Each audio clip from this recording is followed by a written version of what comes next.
सुराणा पतसंस्थेची वार्षिक सर्वसाधारण सभा खेळीमेळीत संपन्न।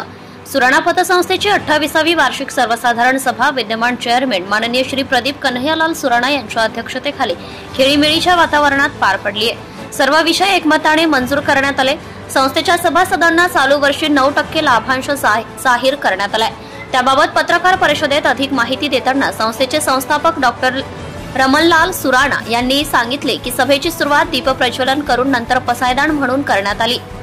तालुक्याचे नेतृत्व माननीय केदारनाना आहेर 70,000हून अधिक मोफत डायलिसिस सुविधा उपलब्ध करून देणारे माननीय गुलशन चड्ढा, हबप संजय महाराज धोंडगे, विशेष वसुली अधिकारी तात्यासाहेब गायकवाड, नांदुरी येथे मोफत वृद्धाश्रम व अनाथाश्रम चालवणारे गंगा पगार अशा सामाजिक व राजकीय क्षेत्रात उल्लेखनीय कार्य केलेल्या मान्यवरांचा, सभासदांचा, पत्रकारांचा व गुणवंत विद्यार्थ्यांचे सत्कार करण्यात आले।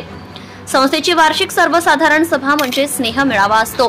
डॉक्टर रमणलाल सुराणा यांनी नांदुरी येथील गंगा पगार यांच्या सप्तशृंगी आनंदाश्रमात संस्थेमार्फत एका खोलीच्या बांधकामासाठी ₹1,50,000ची देणगी जाहीर केली आहे। तसेच संस्थेच्या सर्व सभासदांना संस्थेतर्फे स्वातंत्र्यवीर विनायक दामोदर सावरकर यांच्या जन्मस्थान भगूर येथे भेट देण्याचं ठरवण्यात आलंय।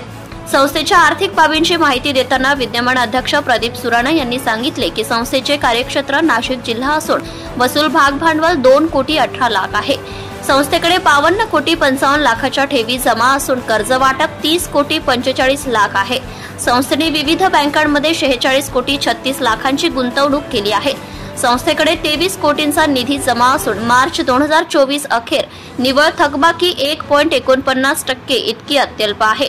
यावेळी संस्थेचे विद्यमान उपाध्यक्ष संजय कानडे, रमेश संकलेचा, ईश्वरलाल सुराणा, राजेंद्र सुराणा, निलेश कांकरिया, अशोक गुळेचा, सुनील बुरड, मनोज ठोलिया, संतोष लोढा, सुभाष सोनवणे, जनार्दन शिवदे, सौ सुरेखा सुराणा, सौ शोभा सूर्यवंशी हे उपस्थित होते।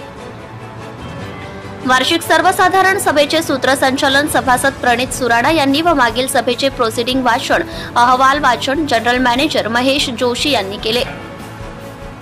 संस्थेचे सर्व कर्मचारी व अल्पबचत प्रतिनिधी देखील यावेळी उपस्थित होते। नांदुरी तालुका कळवण येथे सप्तशृंगी आनंदाश्रमास येथील डॉक्टर असून सदर आश्रमात अनेक निराधार व्यक्तींना, अंध, अपंग, मूकबधीर, अनाथ मुले तसेच मतिमंद व्यक्तींचा कुठलीही फी न घेता सांभाळ करण्यात येतो। सदर वृद्धाश्रमास आजारी महिला व पुरुषांसाठी 2 स्वतंत्र खोलींची आवश्यकता होती।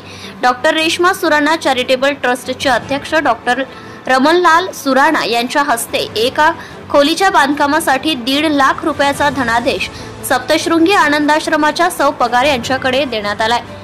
यावेळी खजिनदार ईश्वरलाल सुराणा, प्रदीप सुराणा, विजयलाल सुराणा, संजय कानडे, रमेश संकलेचा, राजेंद्र सुराणा, निलेश कांकरिया, अशोक गुळेचा, सुनील बुरड, मनोज ठोलिया, संतोष लोढा, सुभाष सोनवणे, जनार्दन शिवदे, सौ सुरेखा सुराणा, सौ शोभा सूर्यवंशी हे उपस्थित होते। Subscribe now and press the bell icon. Never miss an update.